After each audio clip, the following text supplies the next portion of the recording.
Abati sama juga. Abati artinya apa? Jadi abah, abati, abuya, babe. Emang babe masuk situ? Enggak lah, nggak masuk lah. Abati sama juga. Abati artinya apa? Jadi abah, abati, abuya, babe. Emang babe masuk situ? Enggak lah, nggak masuk lah.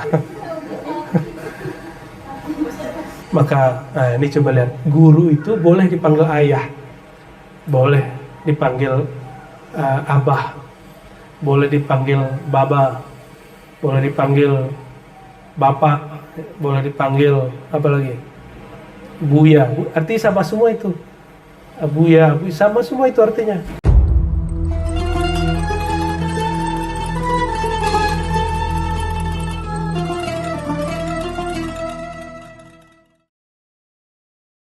Radhiyallahu ta'ala anhu.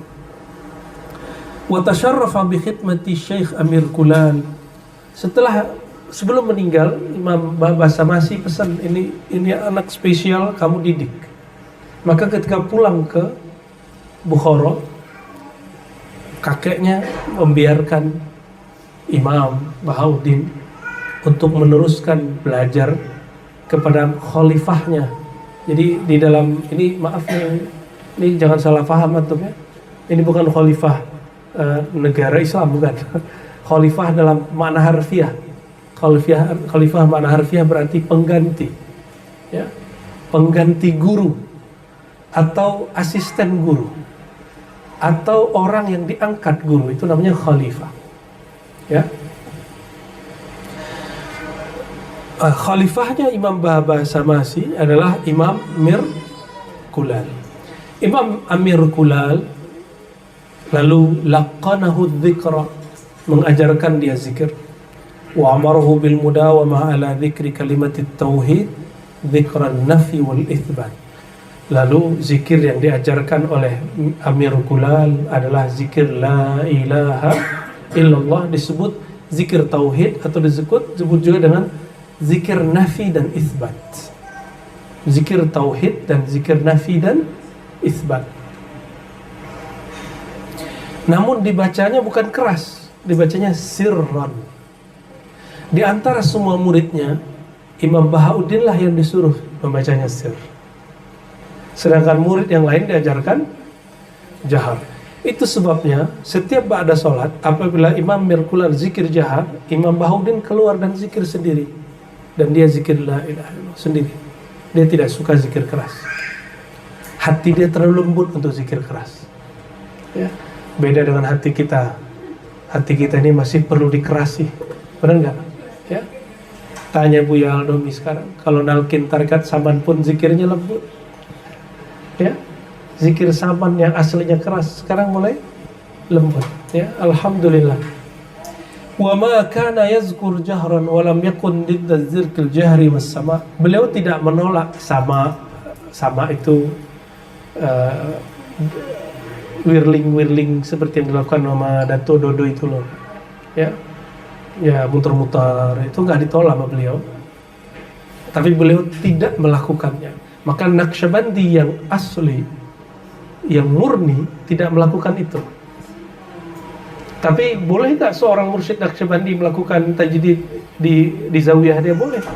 Maka Syekh Nazim Haqqani melakukan itu, lalu diserang oleh ulama Libanon. Ya, diserang oleh ulama-ulama Turki sebagian, ulama-ulama Suriah sebagian. Syekh Nazim Haqqani. Ya, kalau saya memahami, beliau mengambil yang lebih universal. Ingat, whirling atau tari itu bukan tasawuf, itu seni bertasawuf. Seni bertasawuf, ya. Sama. Tidak ada pakaian khusus sufi. Tapi sufi biasa senang pakai baju tertentu. Ini sore ini lagi pakai baju sufi kita. Ya Buya Alda ya. Karena nyambut orang yang habis ketemu Nabi Allah Khidir ya. Tadi itu saya mau pakai kopiah hitam. Tiba-tiba habis diterapi oleh Bang Halid, muncul wajahnya Buya Asfi ya. Ya. Allahumma sholli ala sayyidina. Selamat halu katanya. Apa kata beliau? Nahnu ma naf'al hadzal amr. Kami enggak suka zikir kami tidak melakukan zikir keras. Kami tidak melakukan whirling. Tapi kami la nunkirhu, tidak mengingkarinya. Nah, ini penting. Ya, ini penting. Karena beberapa cabang dari Khalidiyah terlalu keras terhadap orang yang melakukan itu, dan itu tidak elok. Biasa aja. Ya, kita biasa aja kalau ada orang zikirnya jingkrak-jingkrak. Ya, sekarang di Mesir, di Aljazair, di Maroko, di Tunis, di Sudan, itu zikirnya masih ada yang zikir keras, bahkan berdiri. Di Sulsel, Sulawesi Selatan, itu masih pakai tepuk-tepuk, bahkan berdiri, masih ada. Ada orang Sulawesi, ya, dan itu biasa aja, nggak ada masalah. Ya. Sebab itu bukanlah tasawuf, itu cuma teknik-teknik yang ditemukan oleh para sufi. Tapi itu bukan tasawuf secara umum, itu penemuan beberapa mursyid. Maka ketika mereka menemukan itu, mereka melakukan itu, disebut wujudan. Dan masing-masing syekh beda rasa, dan tidak ada masalah, ya. Waqad kana Syekh Shah Naqsyaband yunaffidh kulla amrin ya'muru bihi syaykhu ra'san wa biddiqqatin wa yajid syarfan 'aziman fi khidmatil makhluqat kulliha bi ikhlasin fi sabilillah. Jadi beliau itu apa yang diperintahkan gurunya dikerjakan dengan betul-betul sungguh-sungguh. Ya. Kuntu atanabbah li kulli hadithin hawli فأصر إن كان متعلقا بهذا الطريق المعنوي وأحزن كثيرا إن كان غير ذلك. وبعد أن وصل الشاه نقشبند إلى درجة من النضج كلفه أمير كلال بتربية ابنه أمير برهان ليرى إن صار أهلا للإرشاد. Jadi perhatikan, Imam Amir Kulal setelah melihat ada cahaya melimpah dalam kolbu Imam Syah Naqsyabandi muda, maka beliau titip, ini anak saya namanya Burhan, tolong kamu didik. Jadi sengaja murid diserahin ke murid. Untuk apa? Liyara insara ahlan lil irsyad. Dilihatlah sekian bulan, sekian tahun, apakah betul Syah Naqsyaband dia berhak, emang mumpuni untuk ngajar, jadi seorang mursyid. Nah, jadi nggak langsung diangkat. Ini yang tepat caranya. Ini yang tepat caranya. Jadi dilatih dulu, disuruh dulu gimana caranya didik murid. Nah, itu yang disebut khalifah. Walaupun tidak dilafazkan, tapi ketika ada guru mengatakan, ini didik ini, itu berarti dia sudah diangkat jadi khalifah. Itu lebih mahal daripada aku angkat aku jadi khalifah tapi nggak ada satu murid pun dititipin ke dia. Ya, gitu. Dan itu disadari oleh Imam Abdurrahman Al-Jami, seorang yang nulis revisi ulang terkisah daripada Laila Majnun. Ya.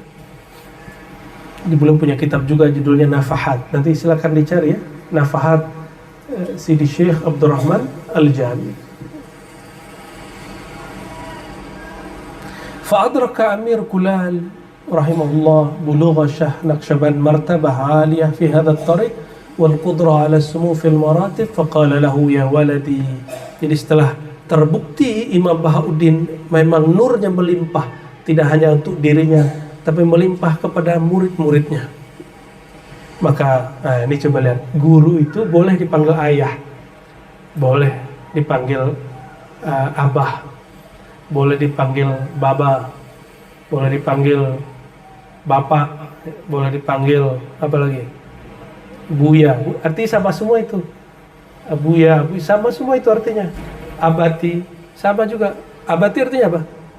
Jadi abah, abati, abuya, babe. Emang babe masuk situ? Enggak lah, nggak masuk lah.